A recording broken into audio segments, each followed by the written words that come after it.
नमस्कार, आप देख रहे हैं अपना बिहार। आपके साथ मैं हूं शिप्रा झा और बुलेटिन की शुरुआत बड़ी खबर के साथ करेंगे। बड़ी खबर आपको बता दें, नेता प्रतिपक्ष तेजस्वी यादव का बड़ा बयान सामने आया है। आरजेडी में से नीतीश कुमार का स्वागत नहीं होगा, यह बड़ा बयान उनकी तरफ से दिया गया। उन्होंने कहा कि नीतीश कुमार कोई प्रस्ताव नीतीश कुमार को नहीं दिया जाएगा। नीतीश कुमार के साथ आने के सवाल पर भड़के तेजस्वी यादव और कहा कि आरक्षण की लड़ाई जारी है, आगे भी जारी रहेगी। तेजस्वी यादव ने क्या कुछ कहा है, आपको दिखाते हैं।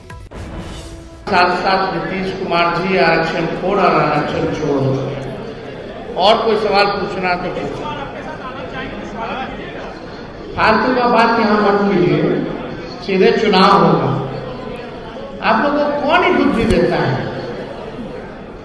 कहाँ डाइवर्ट करना चाहते हैं? आइएगा तो स्वागत करेंगे। क्या स्वागत करेंगे? आरक्षण चोर आरक्षण खोल कर हम लोग स्वागत करेंगे। कोई ऑफर नहीं दिया जा रहा, बकवास मत कीजिए। कोई ऑथराइज नहीं है लालू जी, और हमारे अलावा कोई ऑथराइज नहीं है, कोई ऑफर नहीं दिया जाएगा। वहीं देखिए, पटना में आज आरजेडी नेता और कार्यकर्ता आरक्षण के मुद्दे पर धरना प्रदर्शन कर रहे हैं। खुद नेता प्रतिपक्ष तेजस्वी यादव इस धरने में शामिल रहे।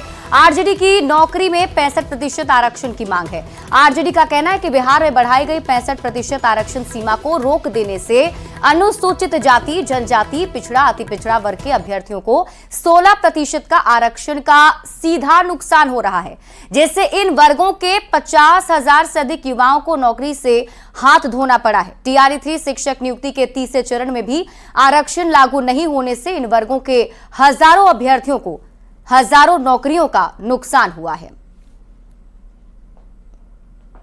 जनता दल के लोग, गरीब गुरबा शोषित वंचितों के आवाज को उठाने वाले लोग, उनके अधिकार की लड़ाई लड़ने वाले लोग, चाहे सदन हो, सड़क हो, हम लोग सुप्रीम कोर्ट में भी अपना वकील खड़ा करके इस लड़ाई को लड़ रहे हैं। और किसी भी कीमत पर इस आरक्षण को हम लोग खत्म नहीं होने देंगे। इसके लिए जो लड़ाई लड़नी होगी वो लड़ाई हम लोग लड़ेंगे।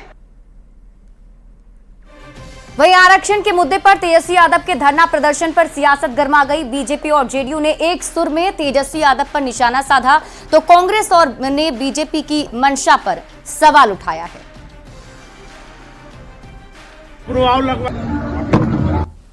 अरे तेजू बाबा, पिछली रोटी खा के सब काम करते हैं क्या?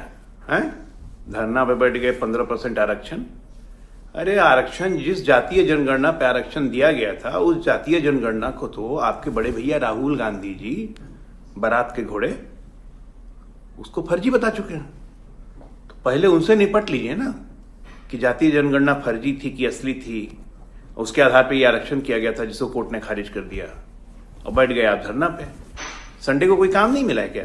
बिहार आज पूरे देश में सबसे ज्यादा सरकारी नौकरी देने वाला राज्य बन गया, और भाई तेजस्वी जी आरक्षण पर बोल रहे हैं। अरे भाई, पारिवारिक आरक्षण वाले लोग हैं आप लोग। जब बिहार की जनता ने मौका दिया तो राजनीति से लेकर हर चीज में परिवार को स्थापित कर रहे थे, और आदरणीय नीतीश कुमार जी ने तो पूरे देश में एक मिसाल पेश किया। भारतीय जनता पार्टी के नियत में है कि पिछड़ों, दलितों, शोषितों, वंचितों, एसटी, एससी और आदिवासी के हक को खाना। अगर ऐसा नहीं है तो जातिगत जनगणना के समर्थन क्यों नहीं करता? जातिगत जनगणना कराता क्यों नहीं? हमारे नेता राहुल गांधी कह चुके हैं कि हमारी सरकार आएगी, चाहे जो हो, हम जातिगत जनगणना कराएंगे। वहीं तेजस्वी यादव पर आरजेडी सांसद रविशंकर प्रसाद ने हमला बोला है, और रविशंकर प्रसाद ने कहा कि आरजेडी पहले परिवार का आरक्षण खत्म करे। लालू परिवार से बाहर का कोई सीएम बन सकता है क्या? लालू परिवार से बाहर कोई सीएम बनना सोच भी नहीं सकता। इसके साथ ही यह भी कहा कि आरजेडी की सभी बातें बेबुनियाद हैं। अरे पहले वो अपने परिवार का तो आरक्षण समाप्त करें। क्या वहां पर लालू परिवार से बाहर कोई व्यक्ति सीएम बन सकता है, सोच सकता है? बिल्कुल बेबुनियाद बात चुनाव के लिए। वहीं उप मुख्यमंत्री सम्राट चौधरी ने एक प्रेस कॉन्फ्रेंस कर नीतीश सरकार के विकास कार्यों को फिर से बताकर विरोधियों पर निशाना साधा है। तेजस्वी यादव के धरने पर निशाना साधते हुए सम्राट चौधरी ने आरजेडी को नाटक करने वाली पार्टी बताया और आरजेडी जिसके गोद में बैठी है उसने मंडल कमीशन का विरोध किया, ये आरोप भी लगाया। बीजेपी नहीं होती तो मंडल कमीशन लागू नहीं होता। पार्टी है और परसेप्शन क्रिएट करने वाला पार्टी है। बिहार या देश में जब मंडल कमीशन आया तो भाजपा नहीं होती तो मंडल कमीशन पारित नहीं होता। जिसके गोद में बैठे हैं राष्ट्रीय जनता दल बैठी है, वो जाकर पूछे कांग्रेस पार्टी से, उसने मंडल कमीशन तक का विरोध किया, लेकिन भारतीय जनता पार्टी ने मंडल कमीशन का भी समर्थन किया। इधर तेजस्वी यादव के धरने पर सत्ता पक्ष के नेता हमलावर हैं और केंद्रीय गृह राज्य मंत्री नित्यानंद राय ने तेजस्वी यादव पर जाति के नाम पर नफरत फैलाने का आरोप लगाया है। उन्होंने कहा कि जनता का विश्वास नरेंद्र मोदी और नीतीश कुमार पर है और जब तक सीएम नीतीश कुमार और पीएम मोदी हैं तब तक कोई आरक्षण को हटा नहीं सकता। के नाम पर वोट लेने वाली उस आरजेडी और ओवैसी पार्टियां जो लोगों को धोखा देकर सिर्फ नफरत फैलाकर वोट लेती है, लेकिन वास्तव में पिछड़ों के हित, पिछड़ों के आरक्षण, पिछड़ों की उन्नति की बात, विकास की बात अगर कोई प्रधानमंत्री की है तो उनका नाम है माननीय नरेंद्र मोदी जी। मुख्यमंत्री नीतीश कुमार को लेकर विपक्ष के लोग कह रहे हैं कि अचेत अवस्था में मुख्यमंत्री नीतीश कुमार जी का तबियत ठीक नहीं है। नीतीश कुमार जी के शासन में ही सुशासन स्थापित हुआ है। नीतीश जी ने ही केंद्र के सहयोग से, मोदी जी के आशीर्वाद से बिहार को विकास के पथ पर तेजी से ले चल रहे हैं। विकास की गंगा यहाँ बह रही है।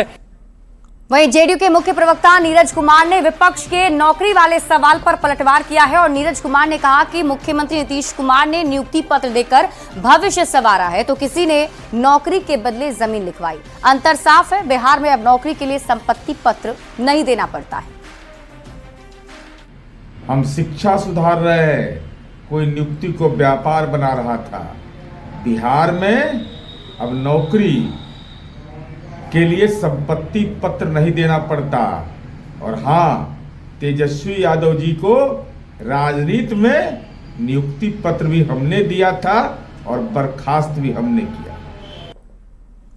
डिप्टी सीएम विजय कुमार सिन्हा ने आरजेडी पर हमला बोला है। विजय सिन्हा ने कहा कि जिन लोगों ने निवेशकों को डराकर बिहार में बेरोजगारों की फौज खड़ी कर दी थी, वही लोग अब रोजगार देने का माहौल बना रहे हैं। लूटे, भ्रष्टाचार और अपराध बढ़ाने में लगे रहे लोग रोजगार की बात करते हैं। निवेशक को भयभीत करके बिहार में बेरोजगारों का एक बड़ी फौज खड़ा किया और वही अब वातावरण बना रहा है कि हम रोजगार देंगे। तो बिहार के मुख्यमंत्री नीतीश कुमार जी ठीक ही कह रहे हैं कि 15 साल जिसको अवसर मिला, जनता नहीं चाहती थी, हम उसको सत्ता में पहुंचने में मददगार बने और वो लूटने में लगा रह गया। और देखिए, बीजेपी के राष्ट्रीय प्रवक्ता शाहनवाज हुसैन ने तेजस्वी यादव के धरने पर निशाना साधा है। शाहनवाज हुसैन ने कहा कि तेजस्वी यादव ने एक कंपनी हायर की है, वो जो लिख कर देती है वो वही पढ़ते हैं, वही कार्यक्रम तय करती है। तेजस्वी यादव अपने मन से कुछ भी नहीं कर रहे। अच्छी कंपनी उन्होंने पीके टाइप की हायर की है, वो अलग अलग कार्यक्रम बना के देते हैं। आजकल इवेंट मैनेजमेंट कंपनी जो उनको दे देती है वो करते हैं, जो लिख के दे देती है वो बोलते हैं, उनके कोई अपने विचार नहीं है। इधर तेजस्वी यादव द्वारा नीतीश कुमार को बूढ़ा कहने पर केंद्रीय मंत्री गिरिराज सिंह ने जोरदार पलटवार किया है और उन्होंने कहा कि ऐसे में तेजस्वी यादव को सबसे पहले अपने पिता को ही घर से निकाल देना चाहिए। गिरिराज सिंह ने कहा कि तेजस्वी यादव की अपनी कोई पूंजी नहीं, वे लालू प्रसाद की पूंजी पर चल रहे हैं। जी जैसा अनुभवहीन व्यक्ति अगर वो 75 साल होने पर किसी पर कटाक्ष करते हैं, चाहे मुख्यमंत्री हो या किसी पर, तो सबसे पहले तो अपने पिताजी को घर से निकाल दें, क्योंकि वो तो कोई काम के है नहीं। आज उनकी पूंजी कुछ नहीं है, जो पूंजी है लालू प्रसाद यादव की पूंजी पर वो चल रहे हैं और दूसरे को कह रहे हैं। नीतीश कुमार तो आज भी जो दिन प्रतिदिन डिसीजन लेते हैं वो बिहार और बिहार के गरीब किसान मजदूरों के हित में ले रहे हैं। इनको छटपटाहट है कि नीतीश कुमार रहेंगे तो इनके पिताजी का सब चाल फेल हो जाएगा। वहीं से नीतीश कुमार पर तेजस्वी यादव की टिप्पणी पर केंद्रीय मंत्री जितन राम मांझी ने तीखा प्रहार किया है। मांझी ने कहा है कि तेजस्वी का दिमाग ही नहीं, आंख भी खराब है। उन्हें बिहार में विकास का कोई काम नहीं दिख रहा है। जो ऐसा कह रहा है उसी का दिमाग खराब है, इसलिए कि उसको एक तो दिमाग ठीक नहीं है और आंख भी ठीक नहीं है। जो आदमी हर जिला में जाके प्रगति यात्रा पर काम कर रहा है और सबसे बड़ी बात कि प्रगति यात्रा पर काम ही नहीं कर रहा है, जैसे अनाउंस होता है कैबिनेट में उसको पारित किया जाता है और स्थल पर काम हो रहा है, तो ये नहीं देखने वाला आदमी का तो आंख है नहीं, और जिसको आंख नहीं है दिन में उसको क्या कहा जाता है सो आप लोग जानिए। वहीं देखिए 2025 के विधानसभा चुनाव को लेकर कांग्रेस की एक अहम बैठक हो रही है। पार्टी मुख्यालय सदाकत आश्रम में पूरे बिहार से कांग्रेस कमेटी के अध्यक्ष पहुंचे हैं और इस बैठक में प्रदेश प्रभारी कृष्णा अल्लावरू भी शामिल हो रहे हैं। बिहार में बड़े पैमाने पर नियुक्ति पत्र बांटे जाने पर अखिलेश प्रसाद सिंह ने कहा कि चुनाव से पहले इसी तरह से रेवड़ी बांटी जाएगी। बिहार में पलायन लगातार बढ़ते जा रहा है, तो ये चुनाव का समय है, इस तरह का रेवड़ी बांटने का काम होगा, लोगों को सपना बेचने का काम होगा, यही हो रहा है। वहीं बीपीएससी से बहाल टीआरई 3 के शिक्षकों को आज नियुक्ति पत्र दिया गया। मुख्य कार्यक्रम पटना के गांधी मैदान में आयोजित था, जिसमें सीएम नीतीश कुमार ने चयनित अभ्यर्थियों को नियुक्ति पत्र सौंपा है। कार्यक्रम में दोनों डिप्टी सीएम सम्राट चौधरी और विजय सिन्हा भी शामिल रहे। टीआरई 3 के तहत कुल 51,389 अभ्यर्थी चयनित हुए हैं। गांधी मैदान में आयोजित कार्यक्रम में कुल 8 जिले के 10,739 अभ्यर्थियों को नियुक्ति पत्र दिया गया है, जबकि बाकी को जिलों में ही नियुक्ति पत्र सौंपा गया। लोक सेवा आयोग द्वारा 51,389 शिक्षकों का चयन किया गया है, जिनमें आज नियुक्ति पत्र दिया जा रहा है। अब यहां पर जो गांधी मैदान में तो किया जा रहा है, 10,000 शिक्षकों को नियुक्ति पत्र दिया जा रहा है और शेष लोगों को जिलों में नियुक्ति पत्र दिया जा रहा है। मैं सभी नव नियुक्त शिक्षकों को बधाई एवं शुभकामनाएं देता हूं। वहीं देखिए नियुक्ति पत्र देने के बाद मुख्यमंत्री नीतीश कुमार ने शिक्षकों से खूब मन लगाकर पढ़ाने की भी अपील की और गांधी मैदान में मौजूद सभी नवनियुक्त शिक्षकों से हाथ उठाकर भरोसा लिया वे छात्रों को अच्छे से पढ़ाएंगे। नीतीश कुमार ने कहा कि वे सबको आगे बढ़ाने में लगे हुए हैं। तो सब तो आप लोग पढ़ाइएगा ना, हाथ उठा के बताओ सर। बहुत अच्छा, खूब पढ़ाइएगा। और आप लोगों को जब ये हुआ है तो हमको तो पूरा भरोसा है ये कि जो सभी आप आए हैं और इतना बढ़िया पढ़ाइएगा और खूब अच्छा। और हम लोग तो जानते हैं कि हम लोग तो कितना पढ़ा रहे हैं। बढ़ते आगे, सीएम नीतीश कुमार ने सभी सफल अभ्यर्थियों को शुभकामनाएं दी और सीएम ने बताया कि बीपीएससी से बहाल हेडमास्टर को अगले महीने नियुक्ति पत्र मिलेगा। बीपीएससी से बहाल शिक्षक और एचएम की संख्या बढ़कर अब 3,11,066 हो गई है। 86,340 ही अब राज्य में नियोजित शिक्षक बचे हैं। 2,53,961 नियोजित शिक्षक को अब तक सरकारी दर्जा मिल चुका है। बिहार लोक सेवा आयोग द्वारा नए शिक्षकों की बहाली का सिलसिला हमने प्रारंभ किया। तो पहले चरण में 1,20,336 शिक्षकों द्वारा और दूसरे चरण में 94,853 शिक्षकों की बहाली की गई है। दोनों चरणों के शिक्षकों को नियुक्ति पत्र पहले ही हो चुकी है, उनको दे दिया गया है। और तीसरे चरण में जो आज की बात हो रही है वही है 51,398 की नियुक्ति पत्र दी जा रही है। और आप जान लीजिए कि इन तीनों चरणों को मिला करके यानी 1,20,336, 94,833 और आज 51,389। तो इस सब मिल करके 2,68,548 नए शिक्षक हो गए। अब इसके अलावे आपको हम बता देना चाहते हैं कि बीपीएससी द्वारा नियोजित परीक्षा में 42,918 हेडमास्टर भी पास हुए। अब इन्हें अगले महीने में नियुक्ति पत्र किया जाएगा। और देखिए टीआरई 3 के तहत नवनियुक्त शिक्षकों को आज नियुक्ति पत्र दिया गया है और पटना के गांधी मैदान में नीतीश कुमार ने 8 जिले के 10,000 से ज्यादा शिक्षकों को नियुक्ति पत्र सौंपा है। ऐसे में नियुक्ति पत्र मिलने के बाद ये अभ्यर्थी शिक्षक बन गए हैं और अब इनकी होली बेहद खास होने वाली है।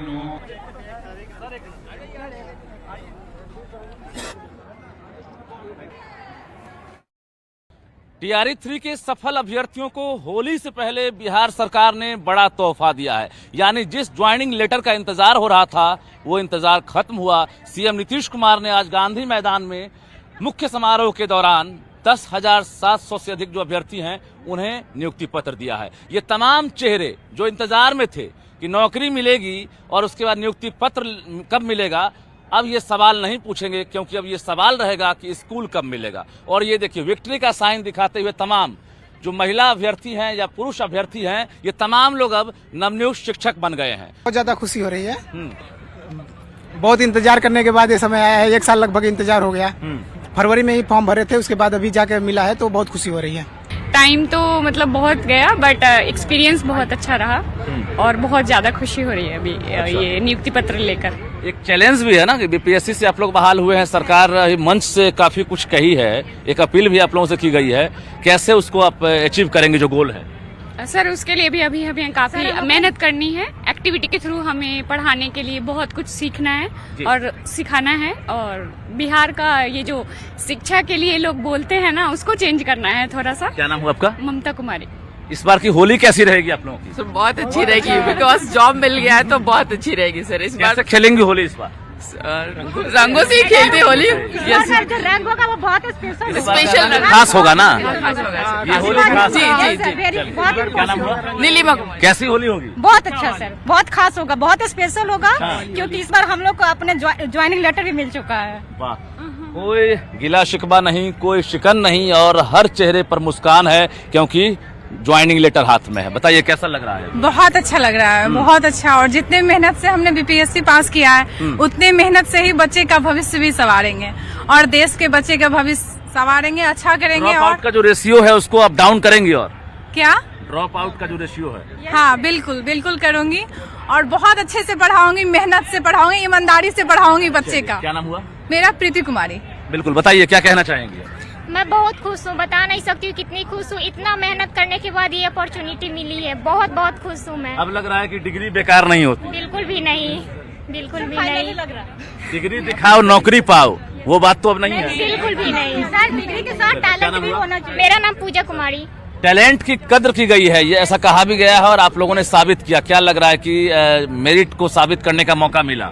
यस सर, हम लोग जिस तरह से एग्जाम क्वालिफाई करके आए हैं अपनी सार्थकता को साबित करेंगे और कोशिश करेंगे कि बिहार को और भी भारत के नक्शे पर सबसे ऊपर लेकर के जाए, और शिक्षा की अलग जो हमारे माननीय मुख्यमंत्री साहब ने जलाई है उसको घर घर तक पहुंचा करके और सभी को शिक्षा की मुख्य धारा से जोड़ना, ये हम लोग का क्या नाम हुआ? टारगेट रहेगा। मेरा नाम आशुतोष आनंद। और देश को न हिंदू न मुसलमान चाहिए, हर मजहब सबसे प्यारा वो इंसान चाहिए। इस देश को न हिंदू मुसलमान चाहिए, हर मजहब जिसको प्यारा वो इंसान चाहिए। अब सवाल है कि अब नियुक्ति पत्र मिलने के बाद सरकार इन्हें स्कूल कब पहुंचाती है, ये सवाल का जवाब सरकार ही देगी। लेकिन फिलहाल जिस चीज का डर था, जिसका इंतजार था, वो घड़ी खत्म हुई और सीएम नीतीश कुमार ने सभी को बधाई दी है और अब ये लोग बिहार के सरकारी शिक्षक कहलाएंगे। कैमरामैन मनीष जुनिया के साथ रजनीश कुमार, न्यूज़ 18 पटना। बढ़ते आगे, मुजफ्फरपुर पहुंचे प्रशांत किशोर ने तेजस्वी यादव पर हमला बोला है और प्रशांत किशोर ने कहा कि तेजस्वी यादव डोमिसाइल नीति की बात करते हैं। पहले 2 चरण में जब शिक्षकों की बहाली हुई तो उस समय शिक्षा मंत्री आरजेडी के चंद्रशेखर यादव थे। उस वक्त तेजस्वी यादव डिप्टी सीएम थे। उस वक्त डोमिसाइल नीति उन्हें क्यों नहीं याद आई?